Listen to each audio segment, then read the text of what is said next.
Hello and welcome to Prime Business. I am Pius Kojobaka. Some major oil marketing companies have started reducing prices of petroleum products at the pumps.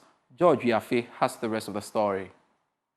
Allied, for instance, has reduced a litre of petrol from 12 Ghana cedis 65 pesos to 12 Ghana cedis 15 pesos. But this happened on Wednesday. A litre of diesel is going for 13 Ghana cedis 35 pesos. The adjustment by Allied is way ahead of the June 1, 2025 that all the oil marketing companies should reduce their prices as part of the current price deregulation policy. Other major oil marketing companies have told Joy Business that they will reduce their prices at the pumps, but this would happen from Monday. However, they were silent on the marginal reduction. Some of the oil marketing companies have told Joy Business that the reduction has been influenced by the continuous sharp appreciation of the cedi against the dollar. Talking about the cedi, commercial banks have revealed that a significant portion of past depreciation of the Ghana cedi can be attributed to activities of speculators. They, however, believe the central bank has been able to manage this challenge very well. The reason why the cedi is appreciating against the dollar. John Iwa is the chief executive of the Ghana Association of Banks. Management of the currency, not manipulation. What you are saying, that is not fixing a rate. But what you are saying is this is within our planning horizon. This is where our guidance hovers around. It's not to predict that we will not allow the currency to move above 12. There are variables that drive the currency. Those variables deteriorate. Obviously, you cannot keep it at 12. It's market determined. And we don't print dollars in Ghana. So if you run out in supporting the currency and you run out, I mean, you'll be exposed.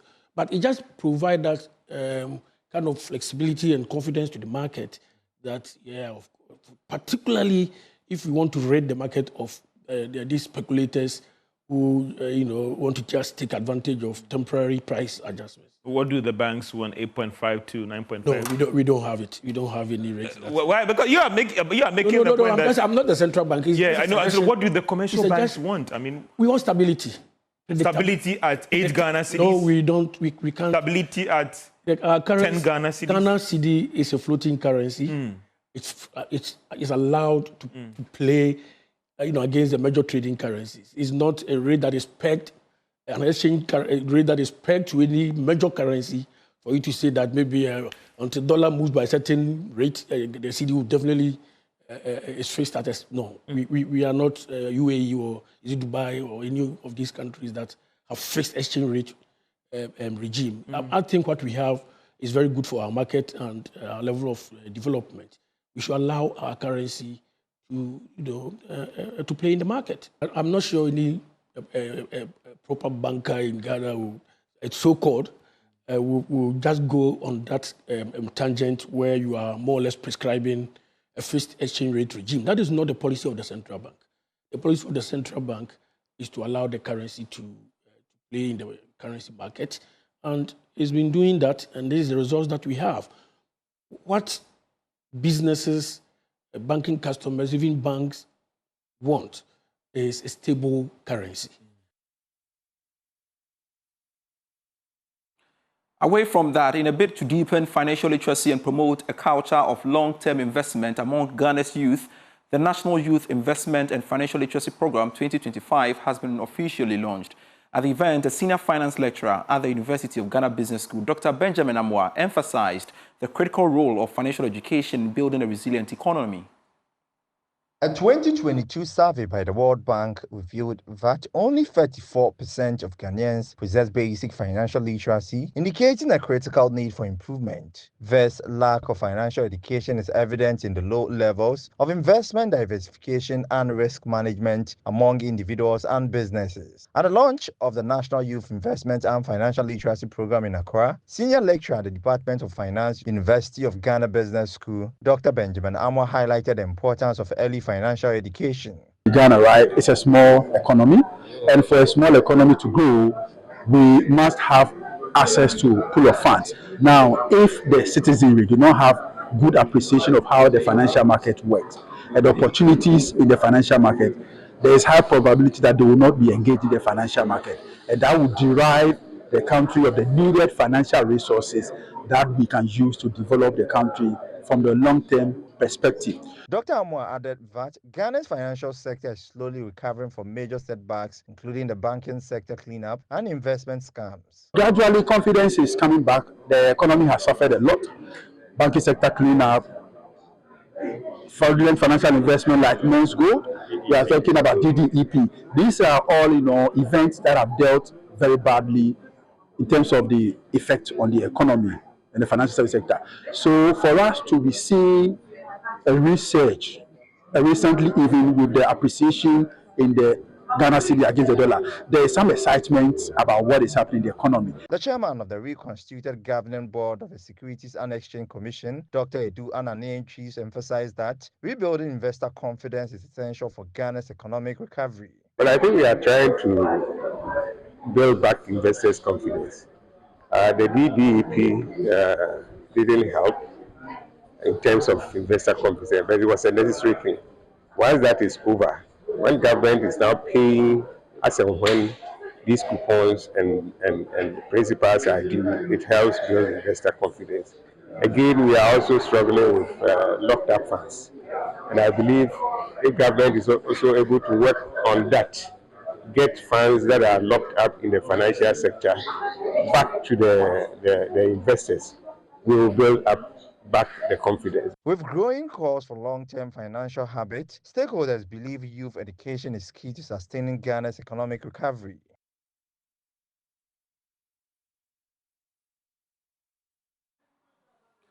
The textile and garment sector, one of Ghana's most strategic manufacturing segments, has been given a push towards renewed buoyancy.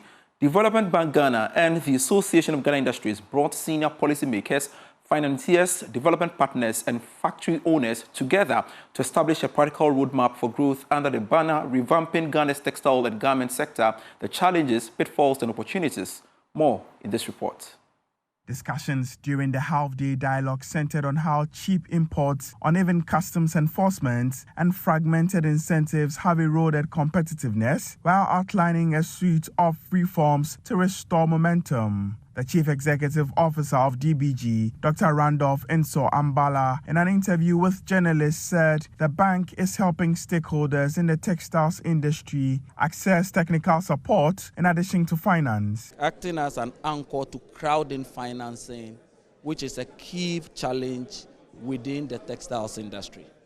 We are also trying to crowd in technical assistance because, as you heard from most of the panelists and industry players, it goes beyond funding.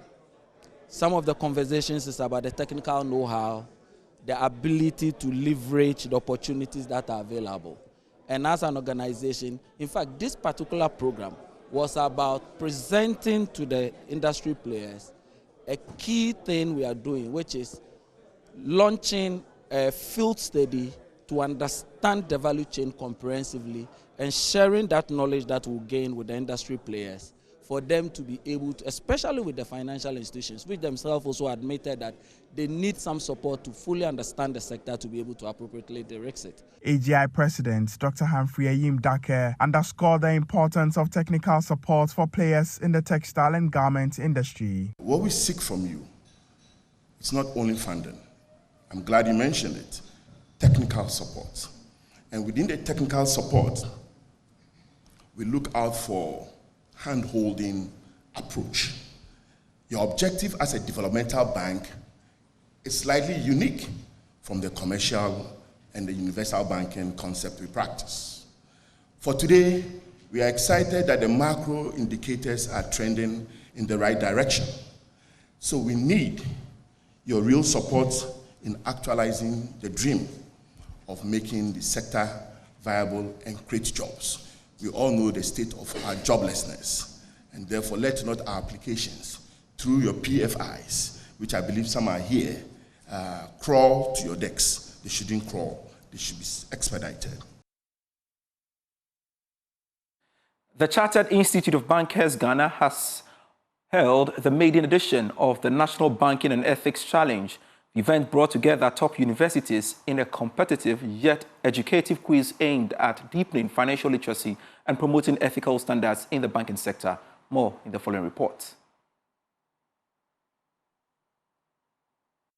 The National Banking and Ethics Challenge featured participating teams from the University of Ghana, Wisconsin International University College, University of Professional Studies Accra, Pentecost University, and the academic. The Maiden National Banking and Ethics Challenge featured participating teams from the University of Ghana, Wisconsin International University College, University of Professional Studies Accra, Pentecost University, and the Academic City University. The institutions engaged in a series of challenging rounds focused on banking knowledge, ethics, and financial principles. Speaking to Joy Business, Chief Executive of the Chartered Institute of Bankers Ghana, Robert Jato, reaffirmed the institute's commitment to advancing financial literacy across various educational institutions in the country. As Chartered Institute of Bankers Ghana, our mandate is to promote banking education and regulate the practice of the banking profession. So beyond training and certifying people to become chartered bankers, we also take financial literacy to many schools, and in the last 2 years we've done schools in Ashanti region, secondary schools in Ashanti region, in Volta region, Eastern region, in Greater Accra. And what we've discovered actually is that young people, our brothers and sisters, are betting and they think that's an investment. So our responsibility is to take financial literacy, digital literacy, ethical literacy to schools, to our churches, to even the work environment, including banks, to ensure that we do understand financial solutions and products, but that's how we assure ourselves of the sustainability, not only of the financial system, but the broader economy. The quiz mistress and fellow of the Chartered Institute of Bankers, Doris Ahianti, outlined the thematic areas covered in the competition and the need for heightened financial literacy. We are looking at everyday banking.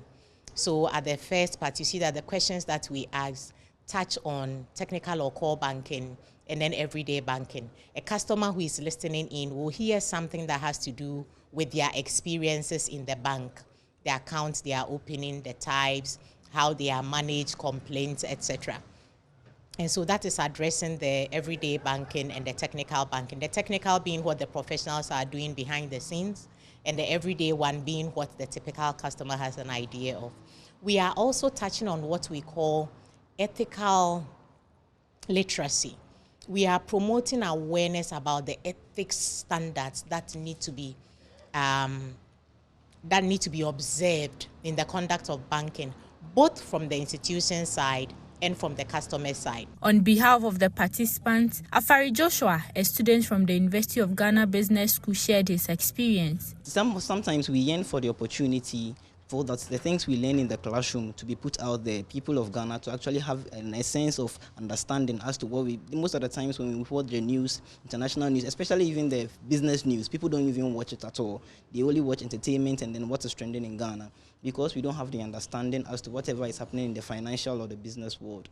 So I'm glad that they are giving us this platform or this opportunity to actually financially educate the people at home, to actually educate the people of Ghana as to whatever we study, or as we as students, we study in the classroom. We are actually glad that the Chartered Institute of Bankers Ghana are actually providing this platform. We actually hope that other institutes will also follow suit. Academic City University emerged as the winner of the maiden edition of the National Banking and Ethics Challenge, which serves as a platform for engaging students in critical financial issues while fostering a culture of ethics and professionalism in Ghana's banking landscape.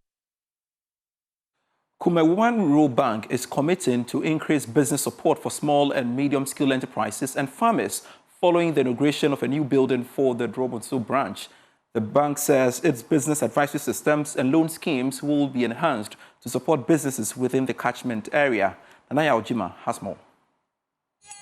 At the ringing of bells and shout of prices of goods, traders at Drobonso Market invite customers to buy. It's market day at Drobonso and people from parts of Ashanti region are here to sell and buy. Mame Sewa is a second-hand cloth dealer from Kumasi. I come here every market day to sell second-hand clothing. I have been doing this for 3 years. It is very good sometimes. Drobonso is the district capital of Setra From Plains district. It is surrounded by farming communities, hence most people engage in farming, with a few being traders. For close to 2 decades, the Kuman Rural Bank has been the only financial institution serving the needs of the community. Adamu Issa explains how loans from the bank have supported his business and farm. I am a farmer. Saving there has made farming easier. I go there for my money when the farming season is due. It is better than keeping the money at home.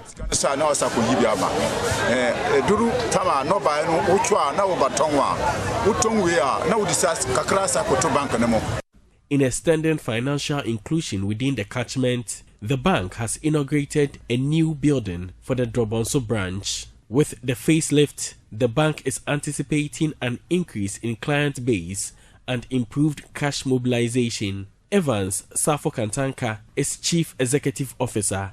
We have a lot of population that are not, having access to, financial activities.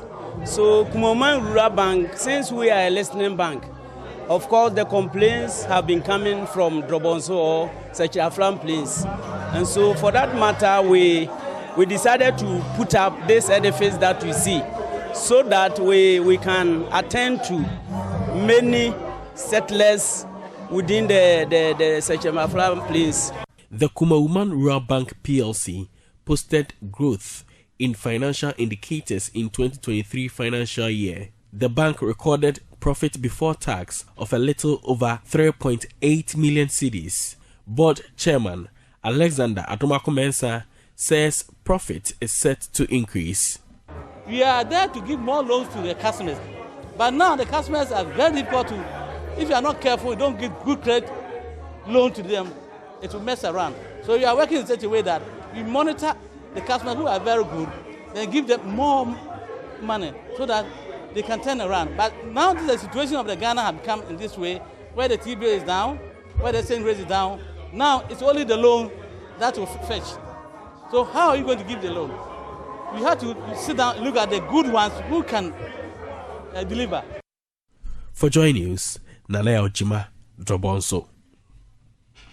And we have more from the SME sector because the African Entrepreneurship Academy has engaged over 200 small and medium-sized enterprises in a dynamic session focused on exploring innovative and practical financing strategies for startups.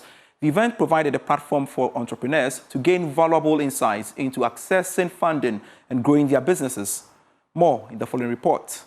Through interactive discussions and expert presentations, participants learned about various financing options, including venture capital and crowdfunding. The Business Funding Summit also facilitated meaningful dialogue among attendees, allowing them to share experiences, challenges, and successes in securing funding. Speaking to Joy Business, President of the African Entrepreneurship Academy, Wilson Senya, said the summit is aimed to equip SMEs with the knowledge and tools necessary to navigate the complex financing landscape and make informed decisions about their businesses. Most fresh graduates, if you ask them, why are you not starting a business, is actually cash no day. So that is a challenge we have found, because we train a lot of people to begin to start something, but they said, actually, I don't have money. So this summit is supposed to solve that problem, the money problem.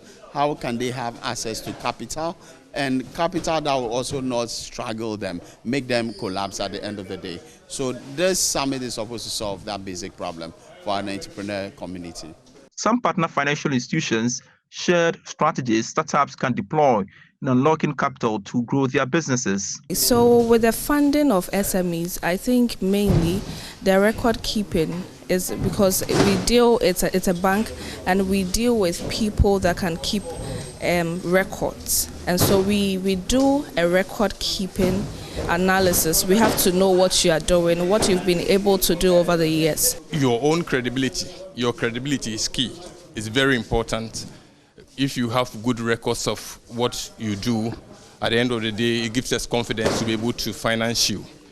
There are quite a number of businesses believe that they have to walk into the bank and then straight away they get whatever they want. We want you to also be part of the funding. So equity is key. So for the next 2 to 3 years, our main strategy is to help businesses grow. So as many partnerships as we can, we are trying to put ourselves out there to make people know that we are ready for them. They should come on board and we'll be willing to give them some money for them to grow their business. Meanwhile, some SMEs expressed how beneficial the summit had been to them. I love what they are teaching in terms of funding a business, in terms of improving a business, in terms of starting a business with no capital, what you're supposed to go through, where you are supposed to go before starting a business. So I think this summit has been of an immense help to me because I'm learning some cues from it to also continue my business. Today when we came, we have gotten a lot of insight into how to run a business, how to improve upon the processes that we go through in our business, and also improve the capital and be able to expand and export outside the country. By providing access to relevant training and resources, the African Entrepreneurship Academy is helping to create a more vibrant and sustainable entrepreneurial ecosystem. This is still Prime Business. Ghana and the United Arab Emirates, UAE, have signed a memorandum of understanding committing approximately $1 billion investment to strengthen Ghana's position as a continental leader in technological innovation. The agreement was signed by the Minister for Communication, Digital Technology and Innovation, Samuel Nati George, and representatives of the UAE Innovations and Technology Hub in Accra. More in this report. In a bold step towards digital transformation, Ghana has signed a $1 billion agreement with the United Arab Emirates to establish a cutting-edge technology and innovation hub. The Ghana UAE Innovations and Technology Hub, led by Dubai's Port, Customs and Free Zone Corporation, aims to position Ghana as Africa's leading center for artificial intelligence and emerging technologies. Minister for Communications, Digital Technology and Innovations, Samuel Nati George, signed on behalf of the Ghanaian government. $1 billion investment fully funded by PCFC from Dubai. What Ghana is putting in is the land. And so the beauty of it is when you look at the ports and you look at proximity to the ports and you look at the AI setup that wants to happen, when PCFC came in, they said, well, it looks like Ningo is a suitable place for this. I happen to be the MP for Ningo as well. And so we will be looking to have the first phase, which is 25 kilometers square of this development. And don't forget that under the first Mahama administration, there was an attempt to do an ICT center with the Mauritian government. It took off but didn't see the light of day because it was signed in 2016. This time we've signed this very early in the government, in the term, and I'm confident that we'll break ground early 2026. And before the end of 2027, we should see the first phase of the Innovation Hub completed, inshallah. Chairman of Dubai's Port, Customs and Free Zone Corporation, Sultan Ahmed bin Sulayem, highlighted the significance of innovation in driving national development. In the world today, the wealth of countries are not anymore how much wealth they have underground. It's actually how many new ideas they produce by their people. Ideas that be implemented, if it's encouraged, and if there is a base that they can dream and they can produce. Today, most of the industries around the world are not anymore industries that you assemble like you see in the assembly line. It's actually, most of it is done by machines. Vice President of Presite, Sheikh Osembukus, expressed optimism about the hub's potential to bridge Ghana's digital divide. We're going to be providing as a technology enabler in the Innovation Hub to provide AI capabilities in applied technologies of today and for tomorrow as well. So it will also be creating and bridging the digital divide for Ghana and in Africa as a hub. The project, which will be fully funded by the UAE, will commence with the development of a 25 square kilometer site in Ningo Prom Prom. It will host over 11,000 global companies, including Microsoft, Oracle, Meta, and IBM, under the PCFC umbrella. Thanks so much for watching Prime Business. I am Pius Kojobaka. We have more stories for you when you log on to myjoyonline.com/business. Prime Source is next.